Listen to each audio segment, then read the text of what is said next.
손을 붙잡고 가는 교회. 주님의 손을 붙잡고 가는 교회.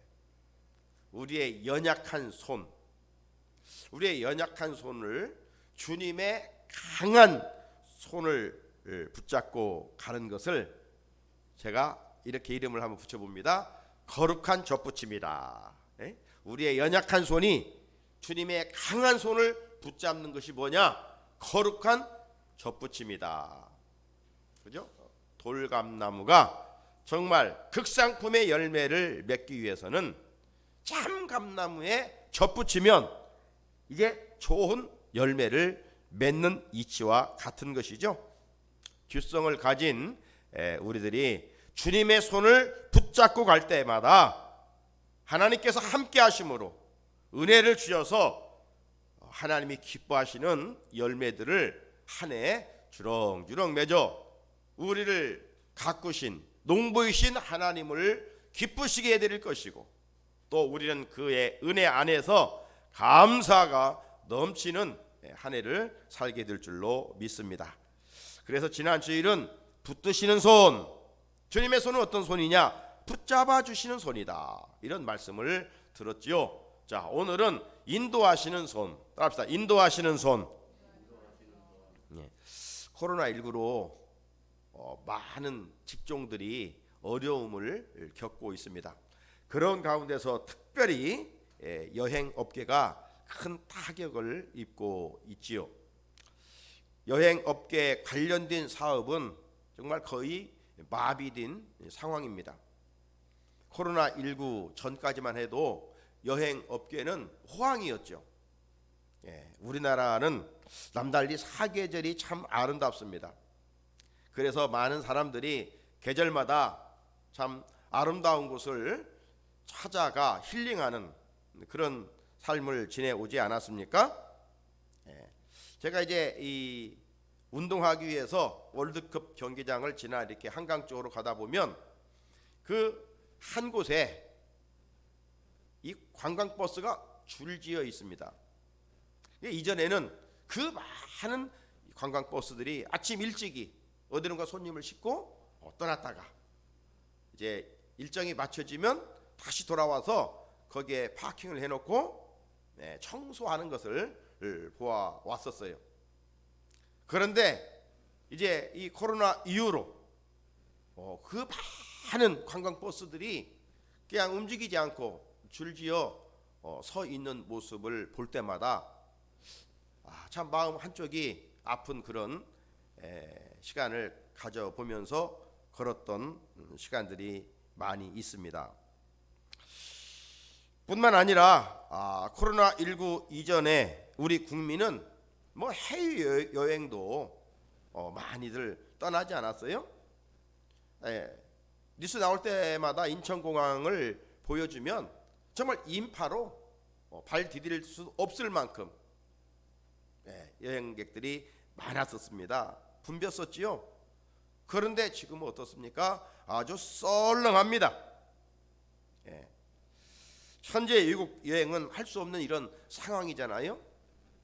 그래서 비행기라도 좀 타고 싶다, 이런 사람들은 제주도로 여행을 떠나곤 합니다. 얼마 전에는 여행업계에서 비행기를 타고 이륙은 하지만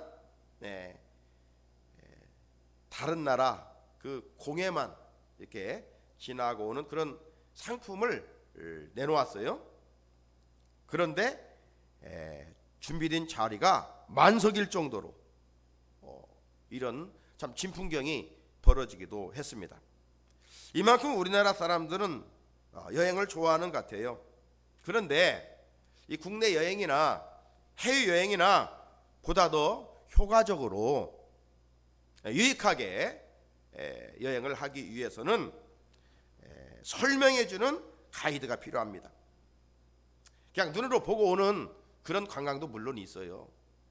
하지만 역사가 깊은 유적지 같은 곳, 가이드의 해설을 듣지 못하면 그냥 보고 오는 것으로는 반쪽 여행밖에 되지 않겠지요.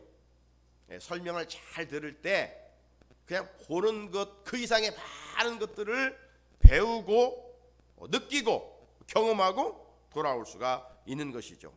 한마디로 좋은 여행이 될 수가 있어요. 국내 여행도 그렇다면 해외여행은 더 말할 것도 없지요.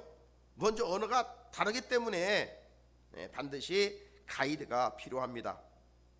가이드가 일정을 따라 가는 곳마다 이곳은 어떤 곳입니다 설명해 줄 때 정말 유익한 여행을 할 수가 있어요. 특별히 우리 그리스도인들이 성지 여행을 할 때는 정말 두말할 것도 없지요. 얼마나 훌륭한 가이드를 만났느냐에 따라서 그 여행의 성패가 결정되기도 합니다. 사랑하는 성도 여러분, 제가 왜 요즘 여행도 할 수 없는데 이렇게 여행에 대해서 장황하게 설명하고 있는 것일까요? 우리 인생이 마치 여행과 같기 때문입니다. 내가 어떤 곳을 가지 않을지라도 우리가 매일 같은 공간에 즉 지내고 있을지라도 그 지내고 있는 공간은 매일 똑같은 것이 아니에요. 날씨가 아침에는 정말 좋았었는데 오후에 갑자기 하늘에 먹구름이 찾아오더니 막 비가 쏟아지잖아요. 이처럼 우리의 환경도 조속으로 변할 때가 얼마나 많습니까? 어제까지는 잘 지냈는데 오늘 갑자기 고난이 찾아옵니다. 이럴 때 누군가가 나에게 다가와서 고난의 환경을 극복할 수 있는 어떤 팁을 준다면 문제를 좀 더 수월하게 해결해 갈 수 있겠지요.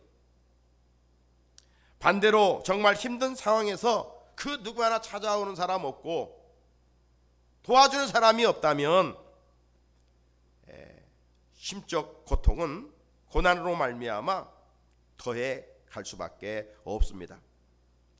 따라서 광야 같은 인생길을 살아가는 데 있어서 누군가가 나를 인도해주고 누군가가 나를 도와준다면 그것은 큰 복의 하나이죠. 새해 우리 삶의 자리에 하나님의 은혜로 이와 같은 정말 만남의 복이 있기를 주의 이름으로 축복합니다. 여러분, 혹 사람의 도움과 인도를 받지 못한다고 우리는 낙심해서는 안 됩니다. 왜 그럴까요? 이미 우리는 세상에서 가장 좋은 가이드를 만나 살고 있기 때문입니다. 그분은 누구셔요? 바로 우리 하나님이십니다. 우리 주님이십니다. 자, 오늘 읽은 말씀을 통해서 오늘 함께 이 부분을 배우고 싶습니다. 시편 139편을 우리가 읽으셨는데 표제에 보면 이 시를 지은 사람은 다윗입니다. 다윗이 어떤 배경에서 이 시를 지었는지 정확하게 말하고 있지는 않지만 그러나 전체적인 이 말씀들을 살펴볼 때 온갖 인생의 고난의 삶을 살아왔던 다윗이 노년의 하나님께 대한 인식을 새롭게 하면서 신앙을 고백했던 그런 시라고 할 수가 있습니다. 다윗은 지난 날을 돌아볼 때 하나님께서 위험한 순간순간마다 그분의 오른손으로 붙들어 주시기 때문에 내가 존재한다고 고백하고 있습니다. 다윗의 이 고백이 2021년 우리 교회의 표의 말씀입니다. 여기 말씀에 있는 것처럼 주님의 손을 잡고 가는 교회, 옆에 말씀이 어떤 말씀이에요? 시편 139편 10절 말씀인데 같이 한번 읽어볼까요? 시작. 거기서도 주의 손이 나를 인도하시며 주의 오른손이 나를 붙드시리이다. 아멘. 다윗이 고백하고 있는 거기서도 주의 손이 나를 인도하시며라고 했는데 이 말씀에서 시작되는 거기서도가 어디일까요?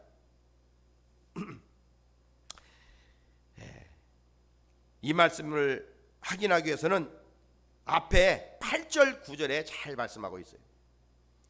내가 하늘에 올라갈지라도 거기 계시며 수월에 내 자리를 펼지라도 거기 계시니이다. 내가 새벽 날개를 치며 바다 끝에 가서 거주할지라도. 다윗은 지난날 위험과 환난의 자리를 하늘, 음부, 바다로 표현을 하고 있어요. 하지만 그때마다 하나님의 손이 인도해 주셨고 하나님의 손이 붙들어 주셨다라고 고백을 하고 있어요. 우리는 여러분 다윗하면 다윗 왕 이렇게 쉽게 연상될 수도 있죠. 물론 다윗은 이새의 8번째 아들로 태어나 전적인 하나님의 은혜로 인하여 왕이 되었죠. 이스라엘의 주권자가 됐어요. 하지만 다윗하면 왕 이전에 다윗의 생애를 조명해 보면 그의 생애는 고난의 연속이었습니다. 왕이 되기 전에도 엄청난 고난을 받아야 했고 왕이 된 후에도 그는 고난과 떨쳐버릴 수가 없었던 것이죠. 늘 고난이라고 하는 그림자가 다윗을 따라다녔어요. 네? 다윗이 하나님을 섬기지 않았기 때문에 아니잖아요. 누구보다도 하나님을 중심으로 살았지만 그에게 고난은 그림자처럼 따라다녔어요. 그래서 영성신학자 C.S. 루이스는 다윗의 이 영성을 고난의 영성이라. 고난의 영성. 다윗에게 있어서 이 고난이 없었다면 시편에 정말 주옥 같은 진주 같은 시를 결코 만들 수 없었다. 성경에 그 주옥 같은 아름다운 시들은 그 배경이 다 다윗이 겪었던 고난을 통해서 빚어진 아름다운 시이고 오늘 고난을 받고 살아가는 우리들에게 그 시편의 말씀이 은혜를 주는 것은 그게 좋은 환경에서 만들어진 것이 아니라 정말 극한 고난에서 빚어진 시이기 때문에 그걸 읽고 듣는 우리에게 큰 은혜와 위로와 소망과 축복이 되는 것입니다. 이새의 아들로 태어난 다윗. 목동이라고 하니까 우리가 뭐 낭만적인 목동을 생각하기 쉽지만 결코 그렇지 않아요.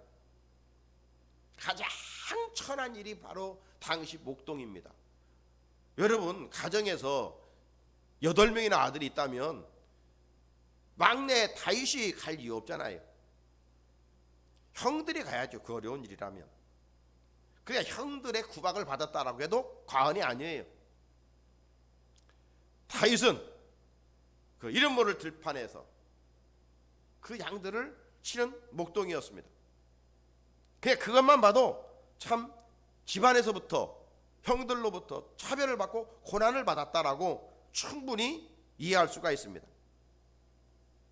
하지만 다윗의 고난의 시작은 놀랍게도 블레셋과의 전쟁에서 승리한 후 본격적으로 시작됩니다. 여러분 블레셋의 장수 골리앗을 하나님의 은혜로 물맷돌을 던져 그를 죽이고 나라를 구했잖아요. 여러분 나라를 구했어요 다윗은. 그런데 그게 자기 힘이 아니잖아요.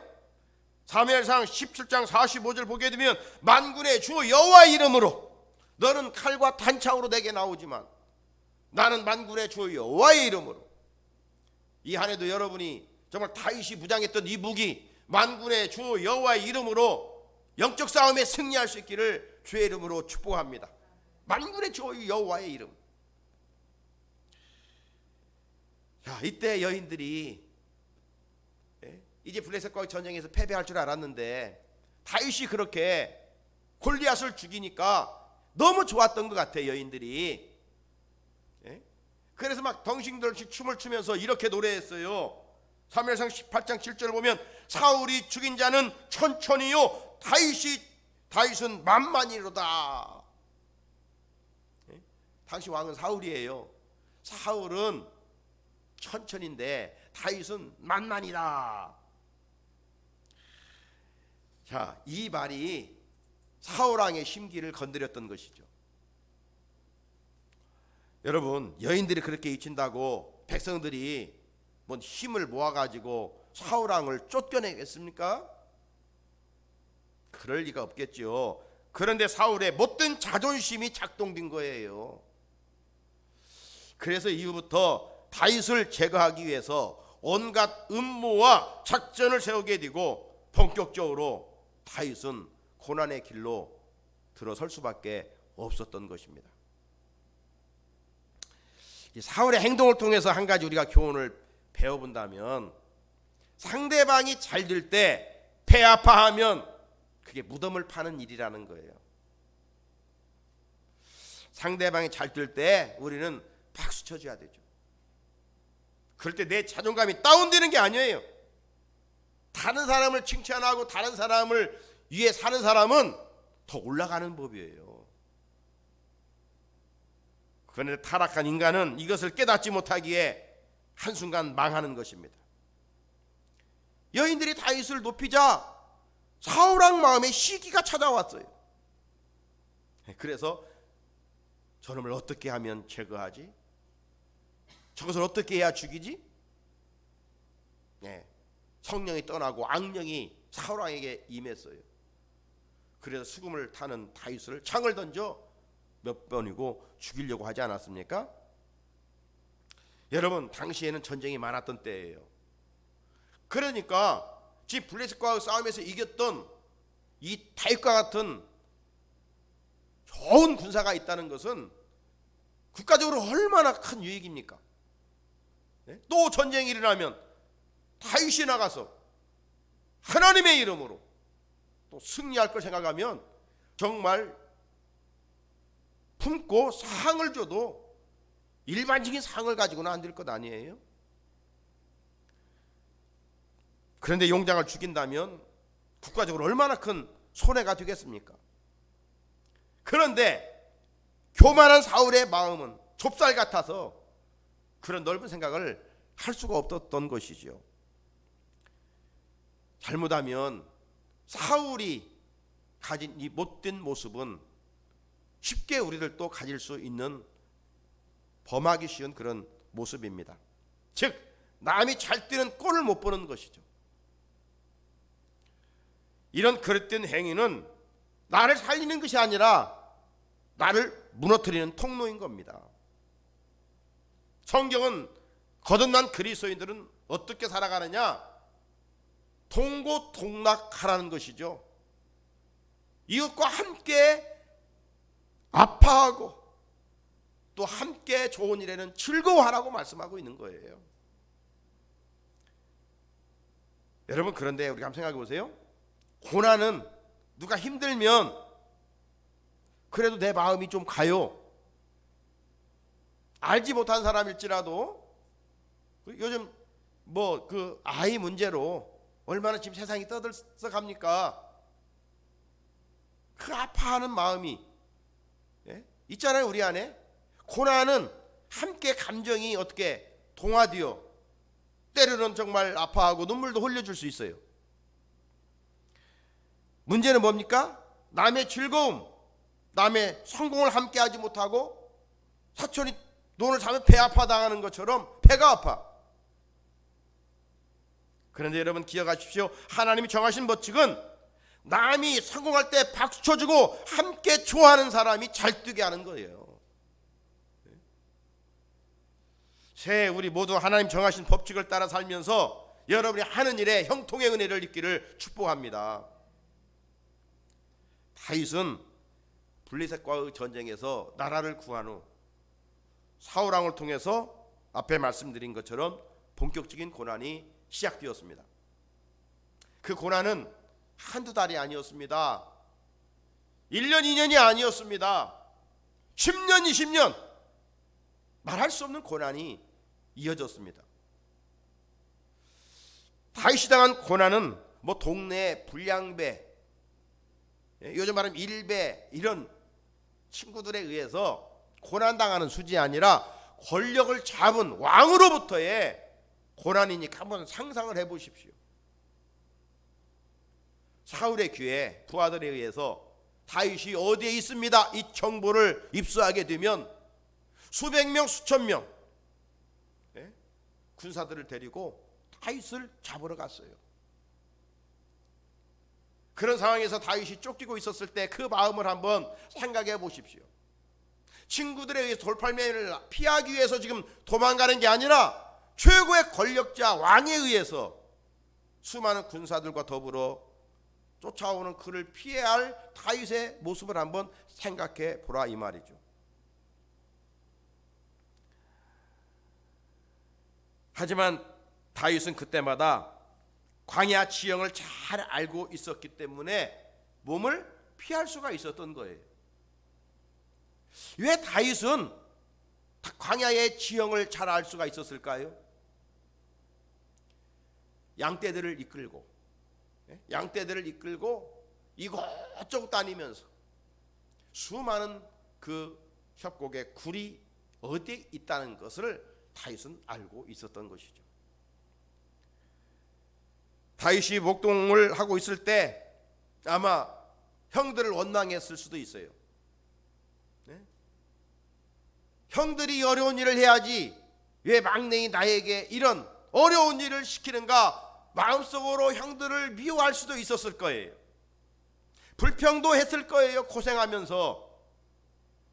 그런데 그 고난은 훗날 그의 생명을 지키는 축복이 되었습니다. 사랑하는 성도 여러분, 지금 어떤 고난을 당하고 있습니까? 어떤 일이 힘듭니까? 그 고난 때문에 원망하지 마십시오. 원망하는 순간 우리는 마귀의 밥이 되는 겁니다. 성도의 고난에는 반드시 뜻이 있어요. 하나님은 고난으로 우리를 시험하셔요. 모난 모습을 꺾으시고 예수의 사람으로 만들어 가셔요. 그렇다면 내가 당하는 고난이 크다면 내 믿음도 크다는 것입니다. 그리고 하나님은 감당할 시험밖에는 허락하지 않으시고 시험 당할 때 피할 길도 주신다라고 분명히 약속하셨어요. 고린도전서 10장 13절, 사람이 감당할 시험밖에는 너희가 당한 것이 없나니 오직 하나님은 미쁘사 너희가 감당하지 못할 시험 당함을 허락하지 아니하시고 시험 당할 즈음에 또한 피할 길을 내사 너희로 능히 감당하게 하시느니라. 그렇다면 성숙한 그리스도인들은 어떻게 기도해야 마땅합니까? 하나님, 2021년 가는 길에 고난이 없게 해 주십시오. 이 기도가 아니라 하나님, 내 가는 길에 고난이 있을지라도 주님이 주신 힘으로 고난을 이기게 하옵소서. 이렇게 기도해야 돼. 이게 성숙한 그리스도인이에요. 기도할 때 하나님의 손이 함께 하심으로 어떤 시험도 넉넉히 이기게 될 줄로 믿습니다. 여러분, 내가 잘못된 일, 나쁜 일을 한 후에 고난을 당한 것이라면 내가 심은 대로 거두었으니까 당연하지, 이런 고난은 받아야지, 감수할 수 있잖아요. 그런데 선한 일하고 좋은 일하고 당하는 고난이라면 그게 이해하기도 쉽지 않고 인내하기도 쉽지 않지요. 다윗은 앞에 언급한 것처럼 전쟁에서 나라를 구한 후부터 심한 핍박과 고난을 받았어요. 그걸 어떻게 해석해야 됩니까? 어떻게 이해가 됩니까? 사울왕은 전쟁에서 승리한 다윗에게 미갈이라는 딸을 주어서 다윗을 실상 사위로 삼았어요. 네? 남이 아니에요. 자기 딸을 주어서. 다윗은 사위예요, 사울왕에. 그렇다면 사울은 장인어른 아닙니까? 다윗의? 그럼에도 불구하고 사울 왕으로부터 쫓겨당하면서 생사의기에 하루하루를 살아갈 때 얼마나 피말렸겠습니까? 정말 말할 수 없는 고통 중에 잠을 설치며 살아갔을 것 같아요. 다윗도 살고 싶은 본능이 있잖아요.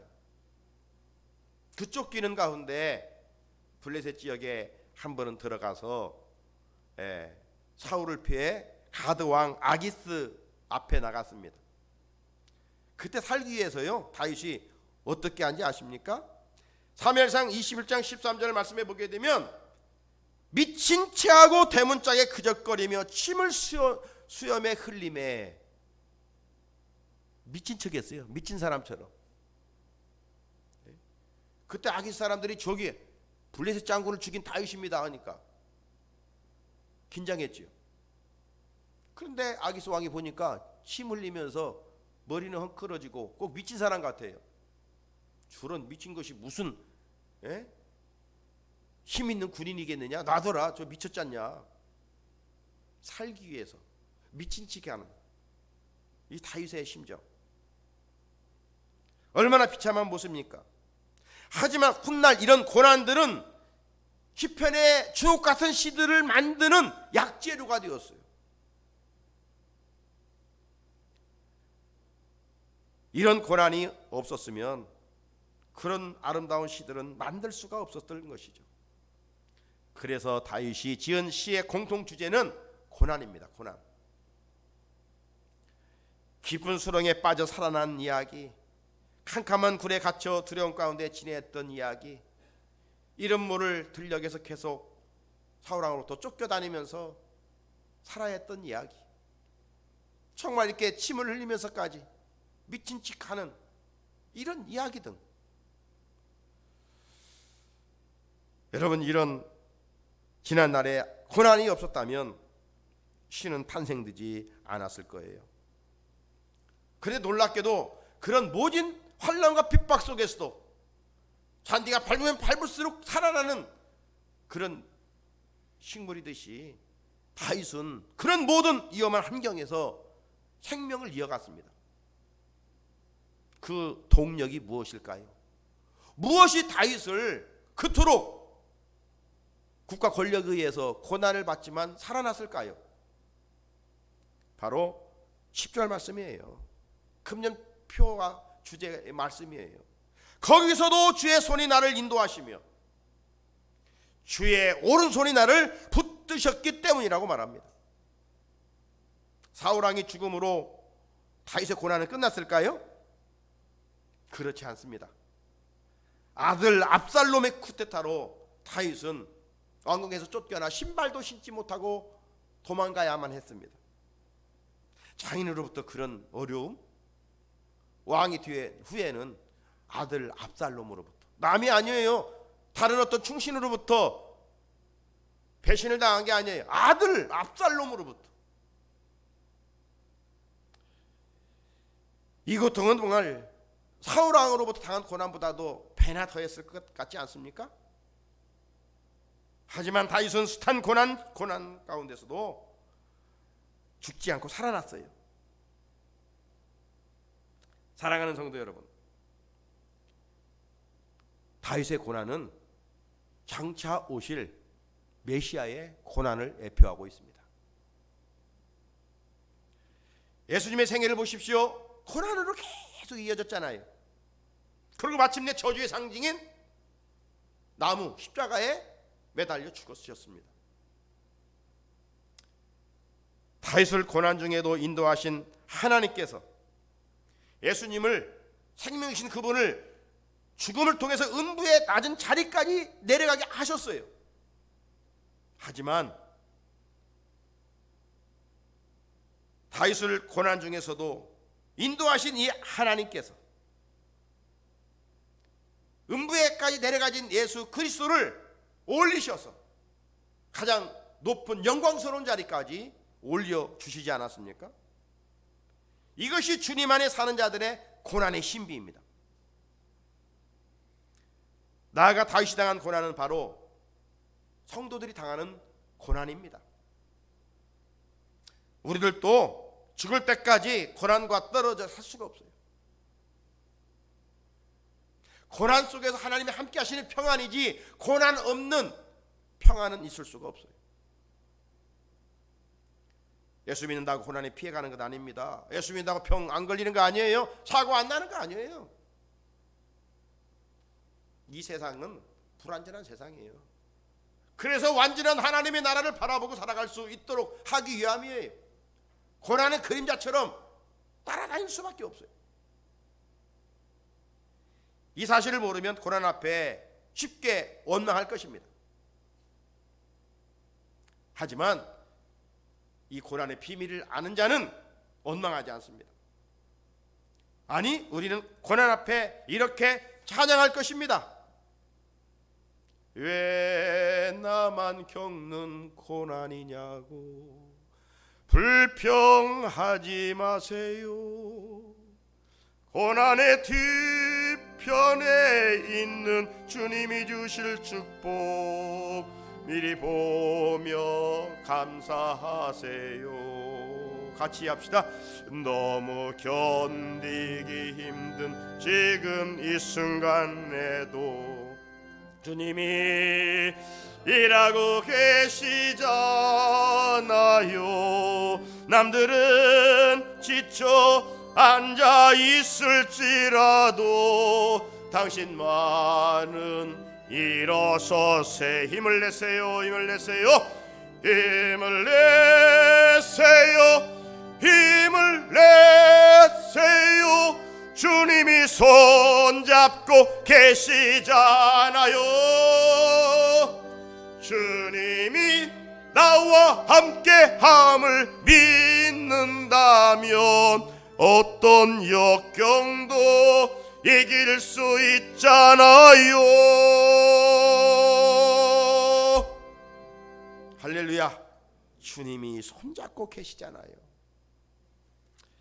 사랑하는 성도님 여러분, 왜 하나님은 내 인생의 가장 완벽한 가이드입니까? 왜 우리 주님은 내 인생을 가장 완벽한 길로 인도해 가실 수 있을까요?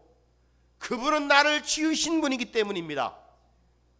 그분은 나를 나보다도 더 잘 알고 계시기 때문입니다. 오늘 본문 뒤 13절로 가보면 주께서 내 내장을 지으시며 나의 모태에서 나를 만드셨나이다 고백합니다. 우리 가정에서 전자제품이 고장나면 어디로 갑니까? AS를 받으러 가죠. 그런데 아무 곳이나 가는 게 아니라 그 제품을 만든 AS를 찾아가잖아요. 그러면 빨리 고쳐 사용할 수가 있습니다. 맞는 제품을 잘 알고 있기 때문이죠. 이처럼 다윗은 하나님께서 자신을 만드신 분이시기에 자신을 잘 알고 있음을 이렇게 고백했습니다. 오늘 1절로 4절 말씀에 여호와여 주께서 나를 살펴보셨으므로 나를 아시나이다. 주께서 내가 앉고 일어섬을 아시고 멀리서도 나의 생각을 밝게 아시오며 나의 모든 길과 내가 눕는 것을 살펴보셨으므로 나의 모든 행위를 익히 아시오니 여호와여 내 혀의 말을 알지 못하시는 것이 하나도 없으시니이다. 다윗의 하나님은 나의 하나님, 우리의 하나님이십니다. 그렇게 하나님 오늘도 주무시도 아니하시고 졸지도 않으시고 영원까지 우리를 당신의 오른손으로 우리를 인도하시며 붙들어 주신다라고 약속하셨습니다. 나아가 하나님은 다윗이 앉고 일어서는 것을 다 알고 계셨습니다. 이처럼 우리가 살아가면서 앉고 일어서는 가운데 위험한 환경과 마귀의 유혹에 처했을 때 그 자리까지 찾아오셔서 당신의 오른손으로 우리의 연약함을 붙잡아 주실 것입니다. 그리하여 우리를 주의 수렁에서 건져주시고 생명의 길로 인도해 주실 것입니다. 그렇게 우리는 죄악과 싸워 이겨내고 마침내 하나님의 자녀답게 살게 되는 것이지요. 사랑하는 성산의 성도 여러분, 하나님은 내 모든 것을 알고 계십니다. 하지만 우리는 내일 일조차 알지 못합니다. 작년에 코로나19가 찾아와 이렇게 힘든 나날들을 보낼지 누가 알았습니까? 하지만 하나님 우리의 미래까지 다 알고 계십니다. 우리의 연약함도 알고 계시고요, 우리의 부족함도 알고 계십니다. 우리의 무능함도 알고 계십니다. 놀라운 것은 하나님 우리가 그런 존재인 것을 아시고도 먼저 찾아와 자녀 삼아 주셨습니다. 그렇기에 세상 끝날까지 내가 너와 함께 하리라 약속하신 것입니다. 그럼 우리는 하나님의 약속을 믿어야 합니다. 그리고 우리는 하나님의 의로운 손을 붙잡고 가야 합니다. 그러면 하나님께서 앞장서 가시면서 우리의 길을 인도해 가실 것입니다. 새해 선한 목자이신 주님의 음성에 귀를 기울이며 순종하고 따라갑시다. 목자장인 주님께서 푸른 풀밭과 맑은 시냇가로 인도해 주심으로 부족함이 없는 2021년을 살게 하실 뿐만 아니라 우리를 저 영원한 하나님의 나라까지 인도해 주실 것입니다. 기도하시겠습니다. 하나님 아버지,